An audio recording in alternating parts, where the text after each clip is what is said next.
उद्धव ठाकरे यांची पत्रकार परिषद सुरू आहे, थेट जाऊयात। उद्याचा बंद हा विकृती विरुद्ध होता।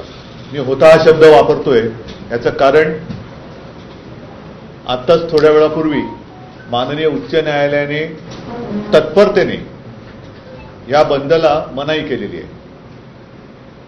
एका गोष्टीचं मला बरं वाटलं की न्यायालय एवढ्या तत्परतेने हलू शकतं, हे खरंच कौतुकास्पद आहे। मी न्यायालयाकडनं एकाच गोष्टीची अपेक्षा करतो की ज्या तत्परतेने आपण हा निर्णय दिला तशीच तत्परता जे गुन्हे घडतायत त्या गुन्ह्यातील आरोपींबद्दल आणि गुन्हेगारांबद्दल दाखवून त्यांना ताबडतोबीने सजा देण्याची सुद्धा तत्परता आपण दाखवावी। साहजिकच आहे की माननीय उच्च न्यायालयाचा निर्णय हा आम्हाला मान्य नाही, परंतु कोर्टाचा आदर ठेवावा लागतो। या निर्णयाच्या विरुद्ध सर्वोच्च न्यायालयात आम्ही जाऊ शकतो। काही गोष्टी अशा असतात की सर्वोच्च न्यायालयात जाणं आणि त्याच्यानंतर तिथे सुनावणी होऊन निर्णय मिळणं ह्याच्यातही थोडासा वेळ अवधी हा जाऊ द्यावा लागतो, कारण सुनावणी नीट व्हायला पाहिजे। ह्या घटना अशा आहेत आणि ह्या बंदचं कारण हे वेगळं होतं। सर्वोच्च न्यायालयात जाण्याची आता ही वेळ नाहीये, कारण सर्वोच्च न्यायालयात जाणार, अपील होणार आणि त्याच्यामध्ये जनतेच्या मनातला जो काही उद्रेक आहे, संताप आहे, तो जर का आणखीन उफाळला तर मग सगळ्यांनाच कठीण होईल। आणि म्हणून असं आम्ही ठरवलेलं आहे, ज्याप्रमाणे माननीय पवार साहेबांनी सुद्धा आवाहन केले की उद्याचा बंद मागे घ्यावा, तर उद्याचा बंद आम्ही मागे जरूर घेतो आहोत। मात्र राज्यभर प्रत्येक गावात, प्रत्येक शहरातल्या आणि गावातल्या मुख्य चौकात महाविकास आघाडीचे सगळे नेते आणि कार्यकर्ते तोंडाला काळ्या फिती बांधून हातात काळे झेंडे घेऊन या सगळ्याच गोष्टीचा निषेध करतील। ठीक आहे, बंदला तुम्ही बंद म्हटलात, आम्ही तोंडच बंद ठेवतो।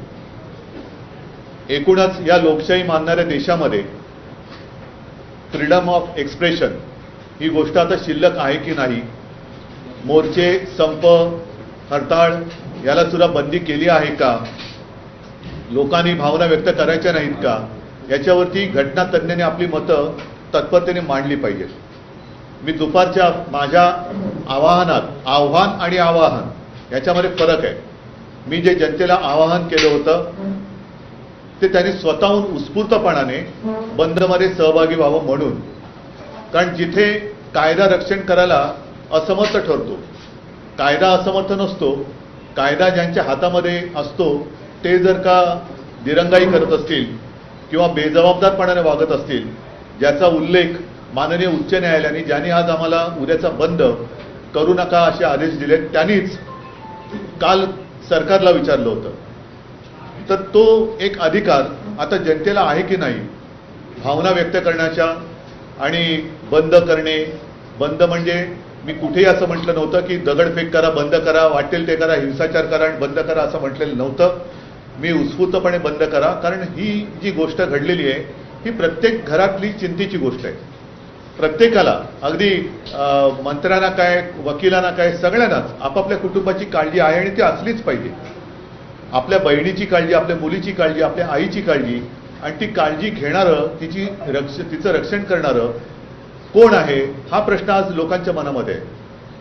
आम्ही त्यालाच वाचा फोडण्यासाठी उद्याचा बंद केला होता। पण जर का बंद कायद्यानुसार करता येत नसेल तर असं आम्ही म्हणतो की आम्ही तोंडच आमचं बंद ठेवतो। आम्ही मी स्वतः उद्या 11 वाजता शिवसेना भवन इथल्या चौकात जाऊन बसणार आहे, तोंडाला काळी फीत लावून हातात काळा झेंडा घेऊन बसणार आहे, आणि मला वाटतं त्याला तरी कोणी मनाई करू शकत नाही। आणि जर त्यालाही मनाई होणार असेल तर मग मी जनतेच्या न्यायालयामध्ये दाद मागण्याशिवाय मला दुसरा पर्याय राहत नाही। एकूणच आता ज्या काही घटना घडत आहेत त्या घटनांची जबाबदारी कोण घेणार आहेत, हे जे कोणी याचिका करते हे कोर्टात गेलेत, त्यांच्यावरती आता ही पुढची जबाबदारी राहील। घडणाऱ्या गुन्ह्याचा किंवा अत्याचाराची जबाबदारी त्यांच्यावरती, आणि मग उच्च न्यायालय